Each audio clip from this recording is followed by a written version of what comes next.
Podcasting, the latest frontier. These are the episodes of a Catch as Catch Can podcast. Its continuing mission: to explore strange, nerdy topics, to chat about sports, movies, sci-fi, and so much more. To boldly pod where this nerd has gone before.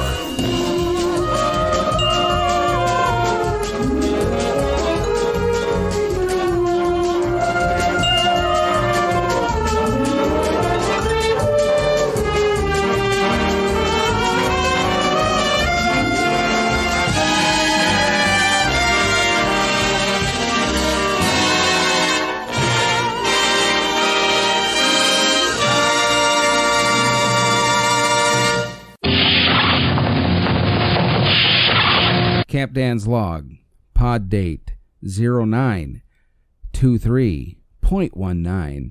On this episode of Too Boldly Pod, we're going to pose a little question to my fellow Trekkies out there. Why so much Voyager hate? We're also going to take a look at the Navy video that they've admitted is a UFO, and kind of shoehorn a little conversation about the Area 51 raid in on that. We're going to briefly skim over the Betty and Barney Hill abduction case. I've got a little bit of a rant about Michigan football. We have the Q, which is all about bands you wish you had seen. And we're going to take a look at what's in the news. So, Scotty, set phasers on stun. Engage. Most of you have probably heard by now of the famous Navy video footage from 2004 and 2015 showing alleged UFOs flying within their video and radar screens. And just this past week, the Navy has confirmed that the videos they captured were in fact real, but they don't call them UFOs. They call them unidentified aerial phenomenon. And it's all been part of a show on the History Channel called Unidentified Inside America's UFO Investigations, which we've talked about here on this podcast before. I didn't actually finish the series because it got a little too out there, too made for TV for my liking, but I did like and sort of believe the initial point of the video, or of the show, which was the videos that the Navy is now confirming are genuine. Now, if you haven't had a chance to see these videos yet, they're all over the internet and probably easily accessible on YouTube. So check them out and you be the judge for yourself what you might think they could possibly be. But I think it's not concrete proof of extraterrestrials, but I do think they are some very intriguing footage confirmed by what people like to call qualified witnesses, i.e., members of the U.S. Navy and pilots and whatnot. And sort of to shoehorn onto that, this past week was also the now infamous, I suppose, Storm Area 51 raid, which we briefly touched on a few months ago here on this podcast as well. And if you're not aware of what it is, it was actually started on Facebook as a joke by the initial posters saying, let's all get together on September 20th and raid Area 51. They can't stop us all. Well, it grew like viral things do, but much like many of your local events that you claim you're interested in attending on Facebook, not very many people actually showed up to storm Area 51. The varying reports say there was between 75 and 125 people that actually showed up. And it was taken serious enough by the military that they actually had aircraft and tanks stationed just in case people decided to storm the hidden private airbase on Groom Lake. Now, I'll just say this. You all know my opinion and belief in unidentified flying objects and extraterrestrials, but I will say this. There's just, like I think I said this earlier in the previous podcast, there's just some things you don't do. And the best way to sum this up was to go way back in the 90s when Dennis Miller did a rant about Area 51 and its secrecy. And I'm sort of paraphrasing here, but he says, do you really think if you went to areas 1 through 50, you were going to get a glass of wine and some Gouda? No. They're private military bases, secret military bases for a reason.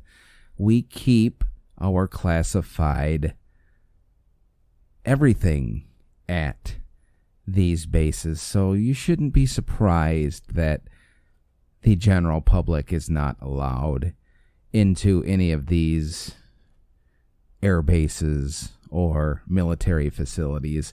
And do I think some of them may or may not have some alien technology stored away? It's probably a good possibility that possibly they do. But you know what?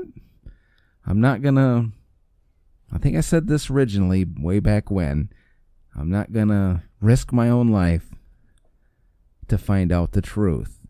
And if that makes me bad, I guess that makes me bad. But it is what it is.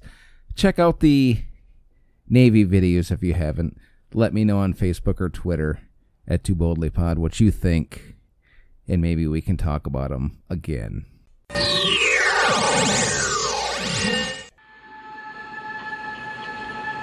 I see. The doctor has a long needle in his hand. Go on. Go on, it's all right. What are you going to do with that?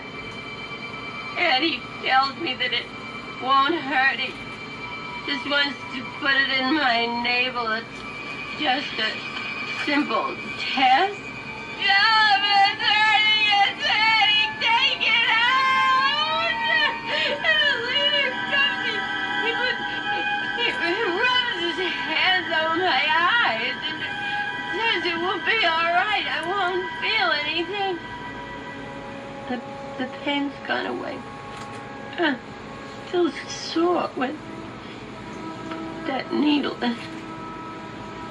I don't know why they did that, because I told them they shouldn't do it.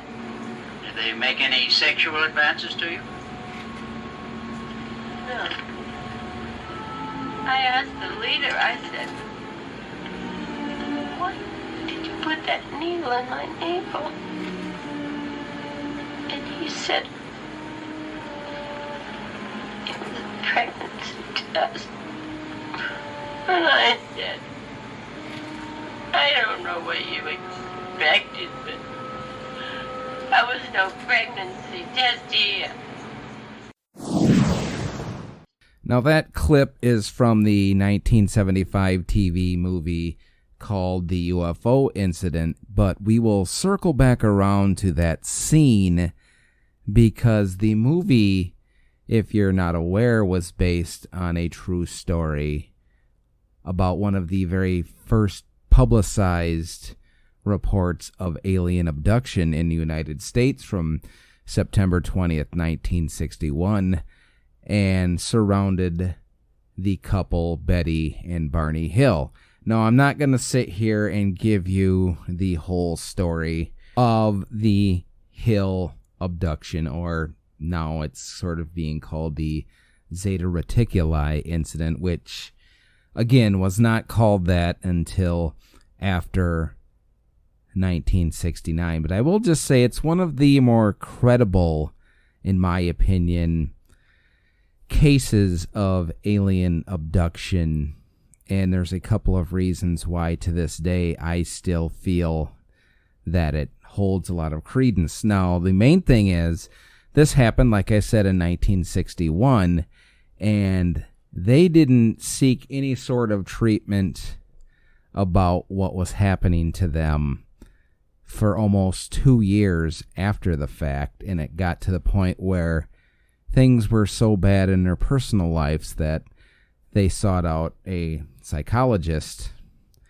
and he's the one that thought they had some suppressed memories and decided to do hypnosis. And that clip you heard at the beginning was one of these scenes of Betty Hill being hypnotized in the movie. So, without getting too abduction nerdy about the whole alien abduction phenomenon, which it is what it is. You can believe it, you cannot believe it. It's really in the mind of the beholder whether they believe it or not. And believe me, I think a lot of them that you hear about are conceived or fabricated for attention, but there are some out there that just have way too much strangeness and oddity about them that leads someone like me to believe that it actually possibly could have happened. Do I know for 100% fact? No, because I am neither Betty nor Barney Hill, and I was not there, so I don't know. But one thing, and it'd be my point number one, the wow I believe that, was I played that clip from the movie where under hypnosis in 1963, she stated that the aliens put something in her navel that turned out to be a pregnancy test. And you heard her say under hypnosis, that's no pregnancy test that I know of. And in fact, in 1963, that wasn't a pregnancy test that was done in the United States. It wasn't until later, I believe in the early 1970s, when they started doing naval pregnancy tests. So that's just one curious thing that is intriguing to me about this case. The other one happens to be a star map that Betty was shown while on the UFO by what she called the leader, and he had asked her, "Can you show me where you're at?" And she said no, and he's like, "Well, then how can I show you where we're from?" To which he brought up a map of stars and stated that this is the planet that they come from. And after the hypnosis, the Dr. Simon had asked her to draw this map, and at the time that it was released, nobody was able to place it anywhere in the known universe that anyone here on Earth had observed through telescopes or whatnot. And it wasn't until 1969 when an amateur astronomer, Marjorie Fish, read the book An Interrupted Journey and saw the star map that Betty had given or drawn while under hypnosis. And she took it upon herself to try to find out where it might be, and she ended up matching it up with the Zeta Reticuli system, which she then sent to Ohio State University, and they verified it. But I will say there has been a lot of controversy over that decision at the time, most notably Carl Sagan saying it could have been a collection of any random planets. But it's still intriguing to me that somebody with no astrological know-how or interest or experience could so closely draw a map of the Zeta Reticuli system. And finally, the most interesting thing to me about this whole case is they went out of their way to avoid any sort of press or attention about it, mainly because they were an interracial couple in the 1960s in America, and you can just imagine the scrutiny that they would have been under because of that. So that, to me, leads a little bit of credence to their story. Now, whether it's 100% factually as it happened, again, like I said, I don't know. I'm not Betty nor Barney Hill. I wasn't there to experience it, but it is one of the most interesting of the alien abduction claims. And if it's something that you're not aware of or you only know passively, check out some information on it. It's all over the internet. Watch the UFO Incident TV movie. And if you have any thoughts about it, let me know on Facebook or Twitter at Too Boldly Pod. And this week I wanted to have a little bit of fun with our Too Boldly Pod question, so I decided to ask, what band or act do you wish you had the opportunity to see live? And I got a lot of great responses to this. My friend Kelly replied she would like to see Chicago with Terry Kath while he was still alive. Kelly replied, Elvis and Queen come quickly to mind. Jeff replied, Nirvana, Journey with Steve Perry, which I was lucky enough to see. It was a fantastic show. Queen with Freddie Mercury, The Doors, and the Beatles. Narek replied, The Smiths, double underline, not Morrissey. I've seen him solo many times. Jenny replied, The Beatles. Cinnamon replied, Elvis, Janis Joplin, and B.B. King. Had tickets to see B.B. King at Soaring Eagle, but had to give away those tickets. Kate replied, Sammy Davis Jr., Liberace, and England Dan and John Ford Coley.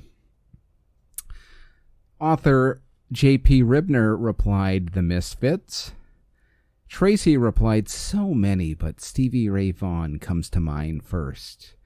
Noted author and damn fine fellow Paul Canellis replied, Jimi Hendrix. Terry replied, Michael Jackson, The Beatles, and Queen. Kirk replied, The Doors. And Shirley replied, the original Beach Boys, Buddy Holly, The Supremes, and The Doors. Now, I thought long and hard about this, and those out there that know my musical taste will probably think, he's probably going to say the Beatles. And if I could have more than one choice, definitely would be the Beatles. But I think my main one is something I'm really sad in my concert-going life that I never took the advantage of seeing, and that is seeing Genesis. To which Kelly had asked me, so you're talking the Peter Gabriel era Genesis? And I'm like, actually, you know what? Both eras. I would love to have seen Genesis back in the 70s with Peter Gabriel and Steve Hackett, but I would also wish I would have seen Genesis in their heydays as a trio in the 1980s, and I think I missed the boat on that. But there's a ton more of bands that I wish I would have seen or could have seen. Like I said, the Beatles. REM is another band that I really got into in the early 90s that I really wish I would have gone to have seen. But it is what it is. That's the fun of these Too Boldly Pod questions, is to reminisce. So thank you all for answering this week's question. And if you didn't get a chance to and want to let me know what act or band you wish you could have always seen or you would have liked to have seen, let me know on Facebook or Twitter at Too Boldly Pod. Now, we talk about Star Trek a lot on this podcast, because the damn name.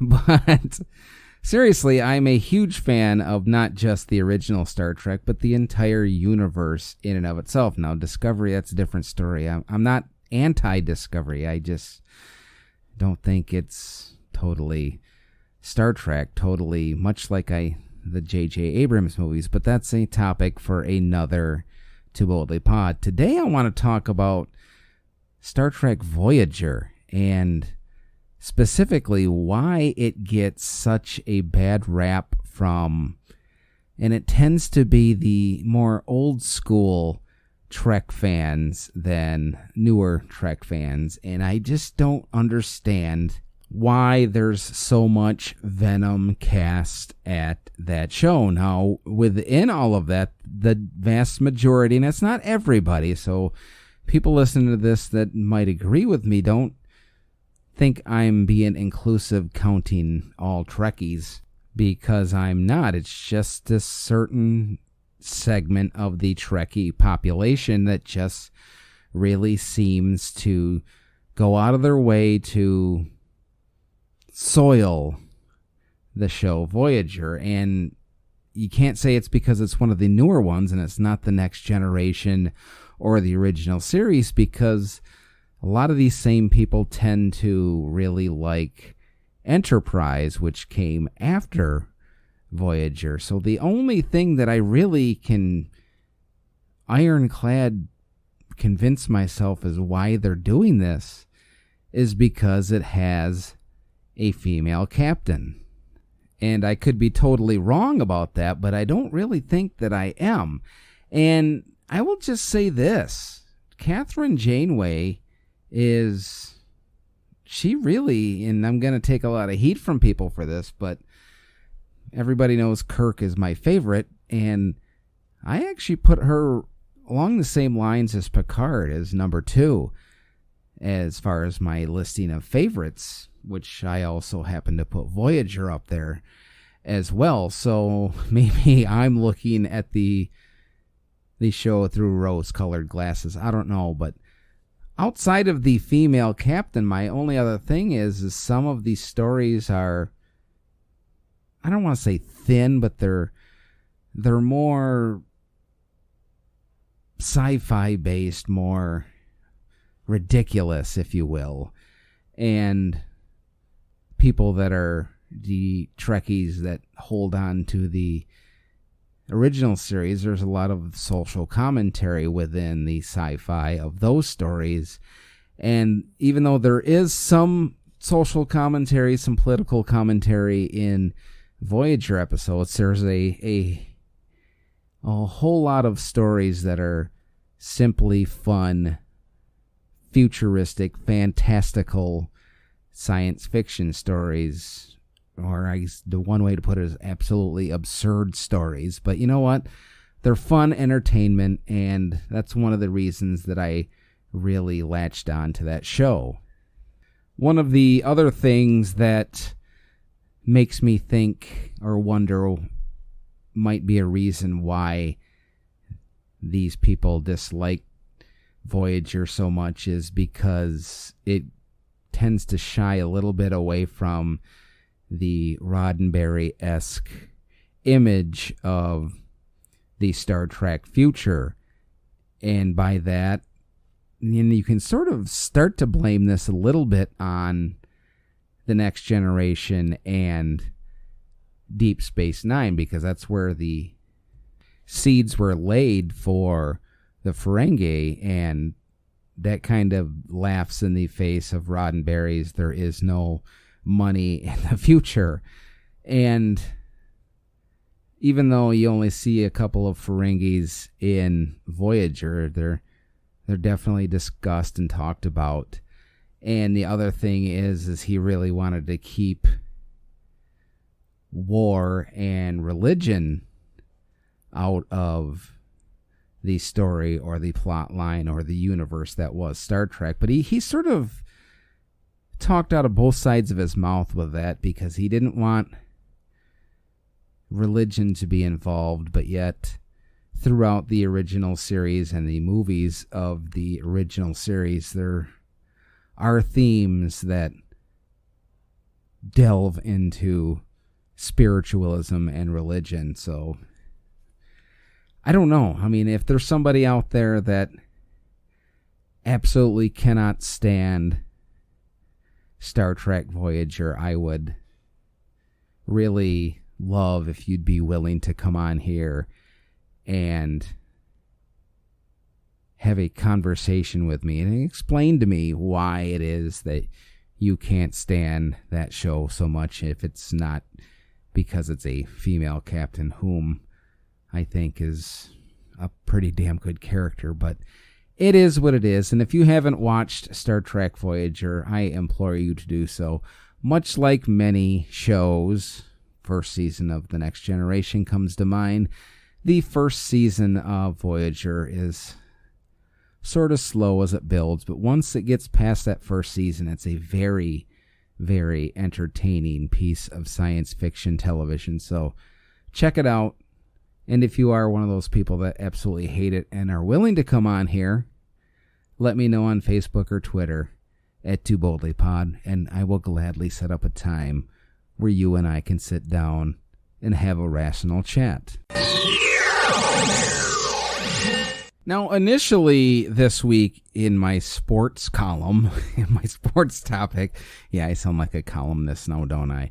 Anyways, my sports topic this week, I actually pre-titled it The Continuing Misadventures of Antonio Brown. But after I sat down to watch some football, if that's really what you want to frickin' call it, on Saturday, I totally went off on an absolute rant.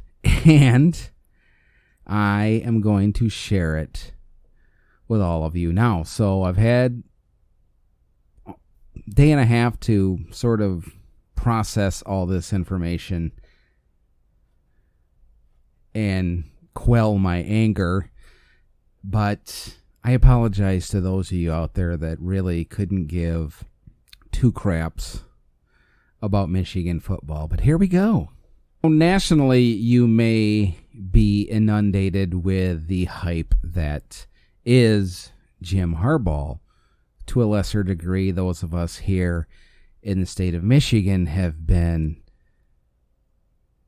barraged with it. But I'm really trying to do this in a humorous manner, but it's something that I really got passionate about it during the game. If you didn't hear, Michigan played Wisconsin Saturday, and I think by the end of the first quarter, the score was somewhere around 14 million to nothing.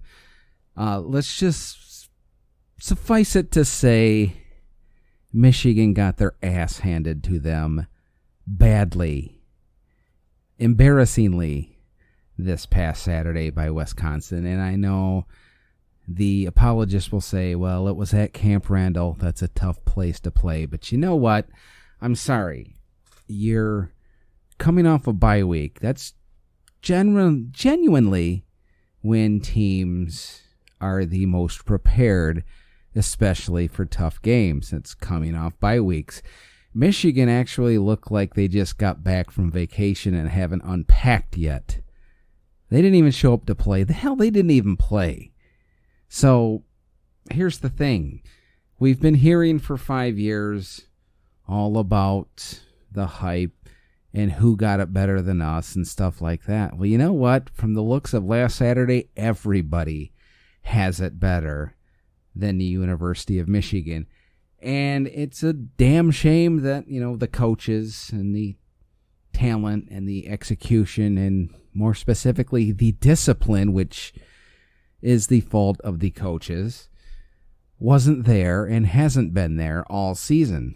So my fellow fans my apologist fans will continue to make excuses saying, give Harbaugh time, wait until he recruits his own players, let him get his own quarterback, the refs screwed us. Unlike other schools, we here at Michigan don't cheat. And so on, and so on, and so on. But you know what? This has been 5 years, and most of my fellow Michigan fans are also Detroit Lion fans. And Matt Patricia has been the coach for the Lions for a year and 3 games now? 4 games? And people are already calling for his head. So why should Jim Harbaugh get 5 years? He's got his own players. He's had a couple of his quote-unquote quarterbacks. And it just doesn't seem to be working. So I'm going to continue to watch. But I get this sinking feeling that the rest of the year... Actually, before I continue with that, if you're happy with Michigan winning 9 games a year, and those 9 games are all cupcakes, and their inability to beat any equal team or team that may be better than them, at least on occasion, then Harbaugh's your guy. But you know what? If you're like me, you want more. You don't want to win just 9 games beating Indiana and Illinois every year. I want more. We tasted more back in 1997. You remember that? Co-national champions? I know people around here will say we're the national champions because it was AP, but co was good enough for me, but whatever. I just get aggravated, and I will continue to watch the games each and every week, but it got this sinking feeling that a lot of the rest of this year is going to end up just like Saturday against Wisconsin. I'm going to get to a certain point of the game, Michigan's getting embarrassed, and I'm just going to shut it off.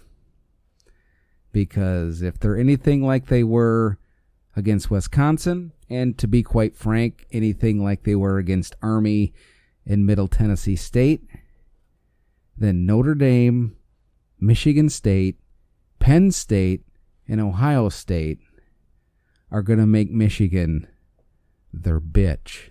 If you want to argue me about it, or have a nice friendly debate about it, let me know on Facebook or Twitter at Too Boldly Pod, and I will happily have you on this podcast to talk about it. But me, I think Harbaugh has the rest of this year to prove something, and the heat should be on.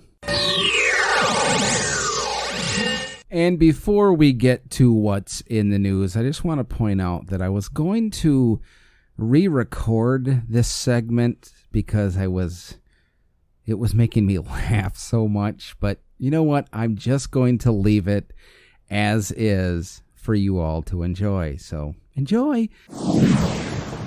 And in the news this week, which comes via my buddy Dave from mlive.com, which got it from the Plain Dealer. The headline, Amish buggy with stereo system, a 12-pack on the roof, is pulled over by the cops. 2 Amish men ran into the woods while their horse and buggy continued down the road when deputies pulled them over. Sheriff's deputies in the Trumbull County, Ohio area pulled over the buggy, complete with beer and a large stereo system around 1 a.m. on Sunday, September 15th. The men were drinking a 12-pack of Michelob Ultra, well, hey, at least they were drinking smart, that was settled atop the buggy while blasting music and riding through the North Bloomfield, Ohio area, deputies reported. There were several open bottles in the buggy. The Amish community is genuinely known as shunning high technology and typically avoids alcohol. While the men ran into the trees, the horse continued down the road, police stated. The horse and buggy were eventually caught. The buggy was towed while the horse was turned over to someone who can take care of it until the owners came forward. Okay, now this one almost just begs for me to say my punchline, but okay. Amish dudes, stereo system, 12-pack of suds. Hey, Michelob Ultra at least. They were drinking healthy beer. And yeah, so the hell is wrong with mankind? Oh. And that concludes this week's Too Boldly Pod. I hope you enjoyed the show. Coming up in future podcasts, we're going to have our hopefully first annual To Boodly Pod Halloween special, which I have some great ghost stories submitted to me already for that. And we're going to delve into the world of fantasy football. If you have a ghost story you'd like me to include on To Boodly Pod, or just have any comments about anything we talked about on this or other podcasts, let me know on Facebook or Twitter at To Boldly Pod. Now, as usual, I don't have a closer for this show, so I'll simply say this. We're all stories in the end. Just make it a good one, eh? Have a good day, everyone. WLLP Spock Rock Radio.